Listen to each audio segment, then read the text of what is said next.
Hello, good afternoon students. जैसा कि हम बात कर रहे थे, हम जो है आपका चैप्टर 8 जो है पढ़ रहे हैं, जनसंख्या वाला। इसमें हमने लास्ट टॉपिक तक आप लोगों के साथ शेयर किया था भारत में जनांकीय प्रवृत्तियां। आज जो हम टॉपिक इसमें डिस्कस करने वाले हैं वो डिस्कस करने वाले हैं जननांकिकीय संक्रमण के सिद्धांत।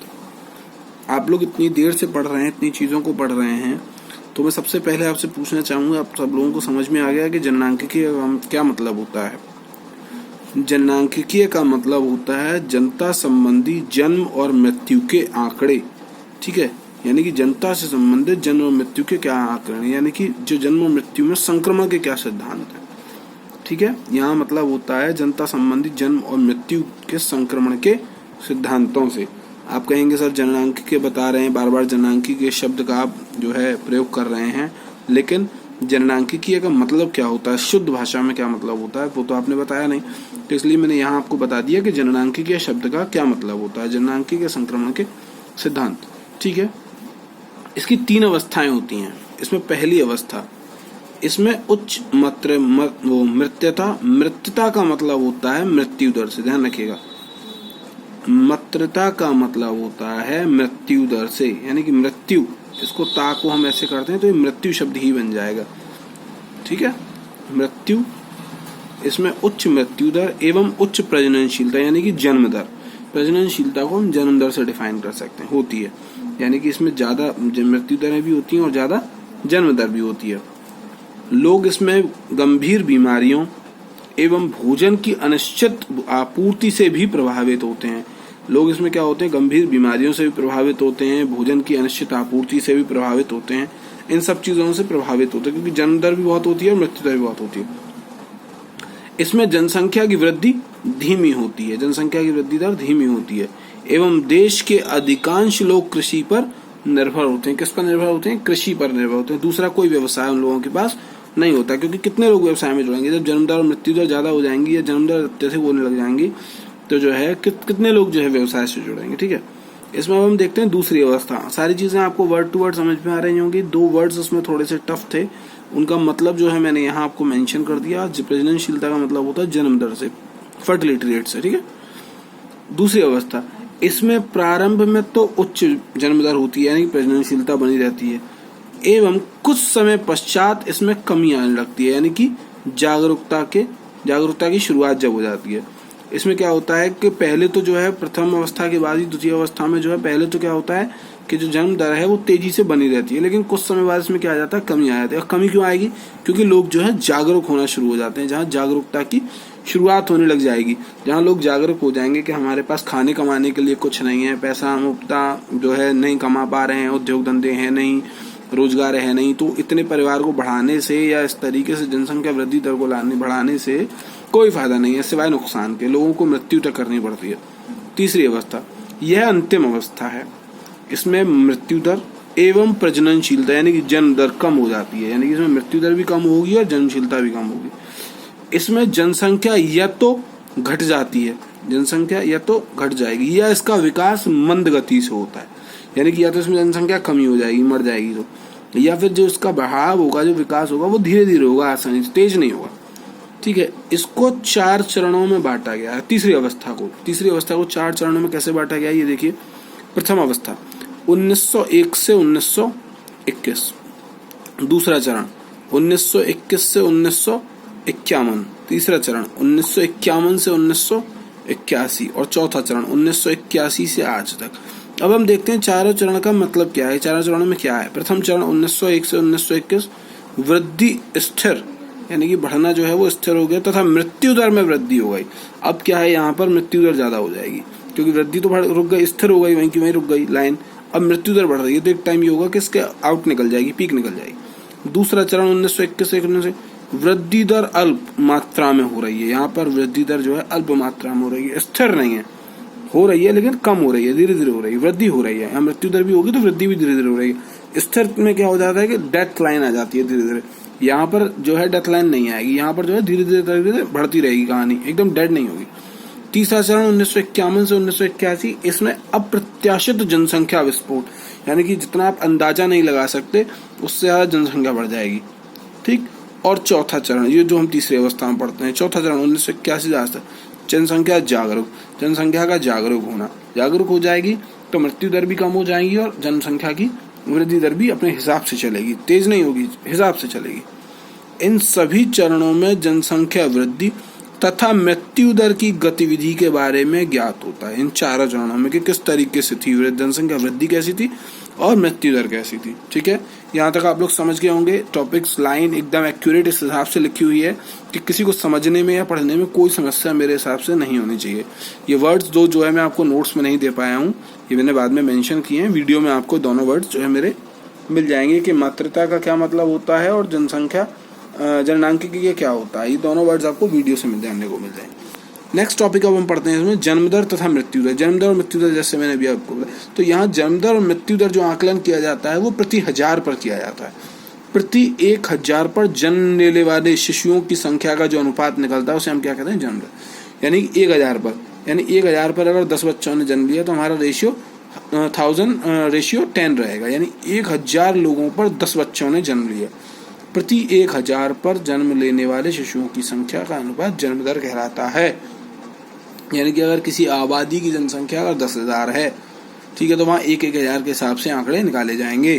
प्रति 1000 पर निकाला जाता है, ध्यान रखना। 1000 पर 1, 2, अगर 4 बच्चे हैं तो कितने यहाँ उसके हिसाब से 10,000 हैं तो कितने बच्चे हैं। प्रति 1000 पर जन्म लेने वाले शिशुओं की संख्या का अनुपात 1000 के रेशियो के हिसाब से बांटा जाएगा। जैसे हम देखते हैं कि 10 लाख पर 1 विधायक होता है, इसी हिसाब से यहाँ आंसर। ठीक है, दूसरा पॉइंट है, हम इसी में देखते हैं किसी क्षेत्र के लोगों की जनसंख्या की तुलना में, यानी कि वहाँ किसी क्षेत्र का जो व्यक्ति हैं उनकी जनसंख्या की तुलना, वहाँ के लोगों की मृत्यु दर जो प्रति 1000 प्रति वर्ष में दर्शाई जाती है, एक वर्ष में 1000, और जो वहाँ के लोग निवास करते हैं, यानी किसी एक स्पेसिफिक एरिया, जैसे आपके घर गली मोहल्ले की कोई बात अगर करें, सपोज करिए आपके एरिया की बात करते हैं हम, और वहाँ जो है जनसंख्या जो है 10,000 लोगों की है, और 10,000 लोगों में से कितने लोग मरेंगे उसका रेशियो हम कैसे निकालेंगे, एक साल में 1000 व्यक्तियों पर कितने लोग खत्म हुए प्रति 1000 आंकड़ा निकाला जाएगा, उसे हम क्या कहते हैं, मृत्यु दर कहते हैं। ठीक है,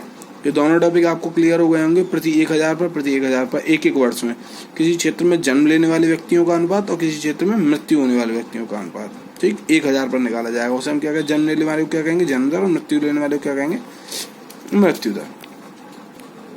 इसके बाद अब हम नेक्स्ट टॉपिक पढ़ेंगे साक्षरता। साक्षरता क्या होता है, लिटरेसी, लिटरेसी रेट, लिटरेसी क्या कहते हैं। साक्षरता का अर्थ होता है साक्षर होना, साक्षर होना यानी कि पढ़ा लिखा होना, ठीक, अर्थात पढ़ने लिखने की क्षमता से संपन्न होना। समझ गए साक्षरता का क्या मतलब है। साक्षरता का साधारण सा अर्थ है व्यक्ति का साक्षर होना, पढ़ा लिखा होना, अर्थात जो है पढ़ने लिखने की जो व्यक्ति क्षमता रखता हो, क्षमता से संपन्न हो, उसे हम साक्षर कहेंगे। ठीक है, अब हम नेक्स्ट पॉइंट पढ़ेंगे साक्षरता दर, यानी कि लिटरेसी रेट कैसे निकाला जाता है। किसी भी देश की साक्षरता दर उसके आर्थिक एवं सामाजिक विकास का सूचक होती है। बिल्कुल अच्छी बात, सही बात है भाई, जितने लोग वहाँ पढ़े लिखे होंगे उतना ही उस देश को आर्थिक और सामाजिक रूप से विकसित बनाएंगे। पढ़े लिखे लोग रोजगार भी लगाएंगे, समाज में भी अच्छा परिचय देंगे, अच्छे लोगों के साथ बैठेंगे उठेंगे, अच्छे लोगों के साथ संबंध बनाएंगे, तो सामाजिक विकास का सूचक और आर्थिक विकास का, दोनों का ही सूचक होता है साक्षरता। देश की जनता के साक्षर होने से वहाँ का रहन सहन, पढ़े लिखे होंगे तो आपका रहन सहन अच्छा होगा। महिलाओं की सामाजिक स्थिति जो हम प्राचीन काल में देखते हैं कभी कभी बहुत ज्यादा खराब थी। शैक्षिक सुविधाओं की उपलब्धता बच्चों के लिए, आज की परिस्थिति में आने वाले भविष्य के बच्चों के लिए जो शैक्षिक सुविधाओं की उपलब्धता कराई जा रही आदि का विकास होता है, ठीक, जिससे वह देश प्रगति की ओर अग्रसर होता है। समझ गए साक्षरता दर क्या होती है। अब साक्षरता दर कैसे निकाली जाती है। साक्षरता दर का प्रतिशत होता है शिक्षित जनसंख्या अपॉन कुल जनसंख्या, यानी कि अगर 10 लोग पढ़े लिखे हैं, 10 लोग टोटल हैं जिसमें से 6 पढ़े लिखे हैं तो मल्टीप्लाई बाय 100, 10/6 मल्टीप्लाई बाय 100, ठीक है, ऐसे हम कर देंगे तो जो भी हमारा निकलेगा रेशियो, जैसे अगर 6 लोग पढ़े लिखे हैं 10 लोग हैं तो ये हमारा रेशियो ऐसे करके आ जाएगा, तो 0 से 0 काट दो, 60 का रेशियो आ गया हमारा, ठीक। साक्षरता दर हमारी निकल जाएगी, 60% लोग जो है हमारे यहाँ पढ़े लिखे हैं। अब अर्थात प्रति 100 लोगों में से कितने लोग साक्षर हैं ये पता करना होता है। प्रति 100 में से तो वही रेशियो निकालेंगे, 100 रेशियो में से पहले 100 लोग अलग करें, 100 में से कितने पढ़े लिखे हैं उनका प्रतिशत निकल के आ जाएगा, उतने में से उतने लोगों को डिवाइड करो, मल्टीप्लाई बाय 100 कर दो, तो साक्षरता निकल के आ जाएगी 100 लोगों के बीच की। साक्षरता समझ गए होंगे, पढ़ा लिखा होने वाला व्यक्ति उसे साक्षर कहा जाता है। साक्षरता दर का क्या मतलब होता है, जहां पर रहन सहन अच्छा हो महिलाओं के सामने, यानी कि एक सभ्य सोसाइटी, बड़ा आसान से समझ लीजिए, सभ्य और पढ़ी लिखी समाज से। और कैसे निकाला जाता है, शिक्षित जनसंख्या यानी कि पढ़े लिखे लोग और टोटल जनसंख्या मल्टीप्लाई बाय 100। अब आते हैं हम लिंग अनुपात पर, लिंग रेशियो जो कहते हैं हम, ठीक है। किसी भी देश की महत्वपूर्ण जननांक की यानी जनसंख्या विशेषतः उस देश में स्त्रियों एवं पुरुषों की संख्या होती है, ठीक। स्त्री कितने हैं, पुरुष हैं, 2 ही प्रजातियां होती हैं, तीसरी प्रजाति तो कोई होती नहीं है, बहुत कम है। आप कहें कि ट्रांसजेंडर्स वगैरह उनको हम यहाँ नहीं गिनते। विशेष रूप से विशेषतः उस देश में स्त्री एवं पुरुषों की संख्या होती है। जनसंख्या में पुरुषों व स्त्रियों के बीच की संख्या का अनुपात, यानी कि जनसंख्या और स्त्रियों के बीच कितना अनुपात है, उसको हम लिंग अनुपात कहते हैं। यानी कि अगर सपोज करिए कि 100 लोगों की जनसंख्या है और यहाँ पर हमारे यहाँ 70 जेंट्स हैं और 30 लेडीज हैं, तो ये हो गया 70:30, यानी कि 70 पुरुष और 30 महिलाओं का लिंग अनुपात। ये हमारे यहाँ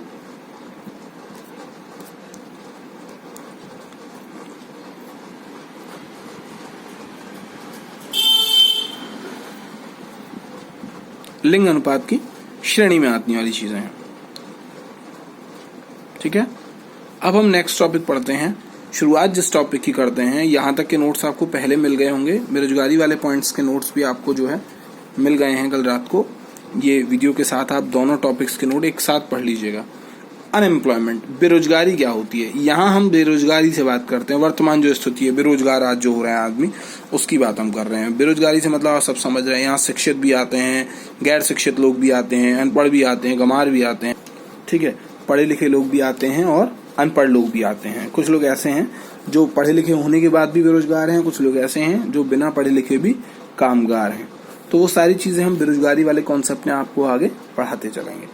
देखते हैं, बेरोजगारी उस स्थिति को दर्शाती है, यानी कि बेरोजगारी उस स्थिति को दर्शाती है कि क्या स्थिति है, जिसमें श्रमिक कामगार यानी कि जिसमें श्रमिक कामगार कार्य करने के लिए योग्य एवं तत्पर है, यानी कि वो काम करने के लिए योग्य भी है और तत्पर भी है करना चाहिए, लेकिन उसे रोजगार नहीं मिलता, लेकिन उसे काम नहीं मिलता। जैसे कि बहुत सारे लोग ऐसे हैं जो काम करना तो चाहते हैं लेकिन उनके पास काम नहीं है, काम उनको मिल नहीं पा रहा, और मिल रहा है तो ऐसा मिल रहा है जो उनके बस की नहीं है, या वो आजकल ईगो की वजह से नहीं कर रहे हैं, जो भी ऑप्शन है। लेकिन बेरोजगारी उसी को कहेंगे। ये आप ईगो दिखाएं या कुछ करें, वो सब बेवकूफ़ी की बात है कि आज के समय में वैसे भी रोजगार नहीं है, ठीक है। तो दूसरे शब्दों में बेरोजगारी वह स्थिति है जहां व्यक्ति कार्य करने के लिए योग्य एवं तत्पर होते हुए भी, यानी कि कार्य करने के लिए वो योग्य भी है और तत्पर भी है, लेकिन वह काम पाने में असफल रहता है। योग्यता है, काम करना भी चाहता है, लेकिन काम पा नहीं पा रहा, उसमें असफल रहता है। जो उसे कार्य या आजीविका प्रदान करता है, जो उसे कार्य प्रदान करे और आजीविका प्रदान करे, उसको पाने में वो क्या है, असफल है। साधारण सी भाषा में समझिए, बेरोजगारी वो स्थिति है जहां पर कुछ लोग तैयार हैं काम करने के लिए। जैसे हम शिक्षित लोगों को दे सकते हैं कि पढ़ लिख के सब चीजों से आप तैयार हैं, लेकिन आपको नौकरी नहीं मिल पा रही, तो उसे हम क्या कहेंगे, बेरोजगारी, अनएम्प्लॉयमेंट, यानी कि आपके पास रोजगार नहीं है, ठीक है। ये बहुत कॉमन सी समस्या है, आप लोगों के आगे भी, हमारे आगे भी, सबके आगे भी है। इसके बाद हम देखते हैं बेरोजगारी के कुछ घटक या कारक। बेरोजगारी के क्या घटक हैं, क्या रीजन है कि आजकल जो है व्यक्ति जो है पढ़ा लिखा होने के बावजूद, इन सब चीजों के बावजूद जो है बेरोजगार है। भारत में बेरोजगारी की समस्या काफी लंबे समय से रही है और उसके कुछ प्रमुख कारण भी निम्न प्रकार हैं। ये उसके कुछ 8 प्रकार मैंने आपको यहाँ बताए हैं, जिसमें पहला उच्च जनसंख्या वृद्धि दर। आप सब जानते हैं जब जनसंख्या वृद्धि दर बहुत हो जाएगी तो बेरोजगारी फैल जाएगी, यानी कि जनसंख्या में लोग तो बहुत हैं, देश में लोग तो बहुत हैं, लेकिन काम नहीं है, काम सीमित है। अब कितने लोगों को एक ही काम पे लगाया जाए, ऐसा संभव तो है नहीं कि एक फैक्ट्री में एक मशीन पर 10 लोगों को काम पे लगाया जाए। तो भाई जनसंख्या वृद्धि बढ़ती जा रही है और काम के लिए लोगों के लिए आवश्यकता कम है, या रोजगार या उद्योग धंधे हमारे देश में कम है, ठीक है। इसमें से मैं सिर्फ एक पॉइंट आपको जो है वो क्लियर करूंगा, वो है सेकंड वाला, आर्थिक विकास की अपर्याप्त दर। बाकी कोई भी टॉपिक ऐसा नहीं है जो आप जो है मेरे एक्सप्लेनेशन से ही ना समझें। मैं सारी चीजें यहाँ क्लियर करता चलूंगा, आपको एक्सप्लेनेशन से आप सब समझ जाएंगे। दूसरा टॉपिक है आर्थिक विकास की अपर्याप्त दर होना, ठीक है। तीसरा टॉपिक है कृषि के अतिरिक्त अन्य क्रियाओं में रोजगार के अवसरों का अभाव, यानी कि कृषि के अलावा कोई भी ऐसी क्रिया नहीं है जिसमें रोजगारों का अभाव ना हो, यानी रोजगार है ही नहीं वहां पर, सिर्फ कृषि में लग सकते हैं। यहाँ पर हर व्यक्ति जुड़ नहीं सकता, क्योंकि पढ़े लिखा व्यक्ति यहाँ पर काम करने के लिए थोड़ा सा झिझकता है। दूसरा, मौसमी रोजगार, मौसम से डिपेंडेंट, कृषि, फसल, बहुत सारी चीजें हैं जो सिर्फ मौसम पर डिपेंडेंट करती हैं। सपोज करिए मौसम आया, अच्छा रहा तो फसल अच्छी हुई, और मौसम ज्यादा खराब हो गया, फसल खराब हो गई, तो यहाँ भी जो है बेरोजगारी फैल गई। मौसम पे फसल अच्छी हो गई तो अगले मौसम तक जो है पैसा आ जाएगा। ये सारी चीजें। संयुक्त परिवार प्रणाली, कंबाइंड, ये बहुत पुराना टॉपिक है। संयुक्त परिवार प्रणाली एक ऐसा टॉपिक है जो हम शुरू में भी पढ़ चुके हैं। इसमें क्या होता है कि परिवार में कमाने वाले लोग तो हैं कम, और उनका भरण पोषण करने वालों की संख्या जो है वो है ज्यादा, यानी कि कमाने वाले व्यक्ति हैं 2 और जिनका भरण पोषण वो व्यक्ति कर रहा है उनकी संख्या है 10। तो 2 व्यक्ति 10 लोगों के लिए कैसे कमाएं या 12 लोगों के लिए कैसे कमाएं, ये थोड़ी सी समस्या होती है, ठीक है। तीसरा, नेक्स्ट पॉइंट, छठा, भारतीय विश्वविद्यालयों से बढ़ती हुई स्नातकों की संख्या, यानी कि आजकल के जो शिक्षण संस्थान हैं वो जो है भारत में स्नातकों की, पढ़े लिखे ग्रेजुएट्स की संख्या को दिन प्रतिदिन बढ़ा रहे हैं, और रोजगार की उपलब्धता खत्म हो रही है, जिससे क्या उत्पन्न हो रहा है, बेरोजगारी उत्पन्न हो रही है कि भाई पढ़े लिखे लोग रोड पर घूम रहे हैं, बीटेक किए हुए लोग बनियाओं की दुकानों पर लगे हुए हैं, बहुत सारी चीजें हैं, अपना अपना धंधा खोलने के लोग बैठे हैं, लेकिन उसमें आपको मन नहीं कर रहा कि आप इंजीनियरिंग करके आए या आप डॉक्टर्स बन के, जो भी करके आप आए हैं। मेडिकल साइंस का भी यही हाल है कि आप चलिए कहीं से इधर उधर से आपने कोई कोर्स कर लिया, डोनेशन वगैरह देके, तो आप क्लिनिक खोल के बैठ गए। अब कितने सक्सेस हैं वो आप जानते हैं। नेक्स्ट, उद्योगों का धीमा विकास, उद्योग तो हैं लेकिन वो डेवलप्ड नहीं है, एक सीमा के बाद उनका विकास संभव नहीं हो पा रहा है, ठीक। नेक्स्ट, अनुपयुक्त तकनीक, यानी कि अनट्रेन्ड टेक्नोलॉजीज, अनुपयुक्त, कम उपयुक्त टेक्नोलॉजी भारत देश में है, ठीक है। ये पॉइंट्स आप सब समझ गए होंगे। इसमें मैं ये सेकंड वाला पॉइंट आपको रिटर्न करा दे रहा हूँ, और थोड़े थोड़े पॉइंट्स को मैं क्लियर करता चलूंगा, जो पॉइंट अभी हैं अभी, जिसमें पॉइंट दिया हुआ है आर्थिक विकास की अपर्याप्त दर। इसमें क्या कहा गया है, देखिए, भारत एक विकासशील देश है, न कि विकसित देश है। भारत एक विकासशील देश है, लेकिन देश की संपूर्ण श्रम शक्ति, देश की पूरी श्रम शक्ति जो है वो को अवशोषित, यानी खपाने में, करने में, अवशोषित करने में वृद्धि दर अपर्याप्त है। लेकिन देश की, भारत एक विकासशील देश है, लेकिन देश की जो संपूर्ण श्रम शक्ति है उसको अवशोषित करने में उसकी जो वृद्धि दर है वो कम है, अपर्याप्त है। वो सभी, पूरी देश की जो श्रम शक्ति है उसको अवशोषित नहीं कर सकता, क्योंकि उसके यहाँ इतने रोजगार नहीं है, ठीक, समझ गए होंगे। मतलब भारत जो देश है वो विकासशील तो है, लेकिन उसके पास इतने रोजगार नहीं है कि वो संपूर्ण देश की जो श्रम शक्ति है, यानी कामगार हैं, उनकी वृद्धि को यूज कर पाए, उनको काम दे पाए। देश की अतिरिक्त श्रम शक्ति को समायोजित करने में, देश की अतिरिक्त श्रम शक्ति को, यानी कि जो अलग से श्रम शक्ति है, जो लोग कामगार से अलग हैं, समायोजित करने में रोजगार के अवसर अपर्याप्त हैं, यानी कि हमारे पास उसके लिए क्या है, रोजगार के अवसर ही नहीं है। परिणाम स्वरूप देश की जनसंख्या में तीव्र वृद्धि हो रही है। आर्थिक विकास की अपर्याप्त दर आपको समझ में आ गई होगी। परिणाम स्वरूप देश की जनसंख्या में तीव्र वृद्धि हो गई है जी। अब एक टॉपिक है यहाँ पर अनुपयुक्त तकनीक। ये आप जैसे कहेंगे कि सर अनुपयुक्त तकनीक आप थोड़ा सा क्लियर करें, तो भाई ये भी टॉपिक थोड़ा सा ऐसा है जो हो सकता है किसी को क्लियर ना हो। तो अनुपयुक्त तकनीक के बारे में मैं यहाँ बता देता हूँ आपको। इसमें क्या कहा गया है, जैसे कहते हैं हम, शहरी औद्योगिक क्षेत्र जो होते हैं, जहाँ पर शहरों में औद्योगिक क्षेत्र लगा होता है, वहां पर बेरोजगारी एक प्रमुख कारण है। टेक्नोलॉजी हमारे पास है नहीं। अनुपयुक्त तकनीक, यानी कि तकनीकों का प्रयोग हम उतने अच्छे तरीके से नहीं कर पा रहे हैं। देश में प्रचुर मात्रा में जो उपलब्ध श्रम शक्ति है, ठीक है, प्रचुर मात्रा मतलब बहुत अत्यधिक मात्रा में जो श्रम शक्ति उपलब्ध है, उसका हम पूरे तरीके से जो है प्रयोग नहीं कर पा रहे हैं। और टेक्नोलॉजी भी उतनी हमारे यहाँ हाईफाई नहीं है। कुछ टेक्नोलॉजीज की वजह से हमने जो है श्रम की शक्ति को खत्म कर दिया है, लोगों को इधर उधर डाइवर्ट कर दिया है। तो ये एक कारण भी है। इस प्रकार की तकनीक का जो प्रयोग है वो जो है भारत में अनुपयुक्त है। किस तरीके की कि जो है क्या कह सकते हैं हम इसको, जिससे श्रम का प्रयोग न्यून हो जाए, यानी कि टेक्नोलॉजी बेस्ड। अनुपयुक्त यानी कि जो टेक्नोलॉजी काम की तो है लेकिन यहाँ पर श्रम न लगे, श्रम की जो उपयोगिता है, प्रयोग है, वो न्यून हो जाए।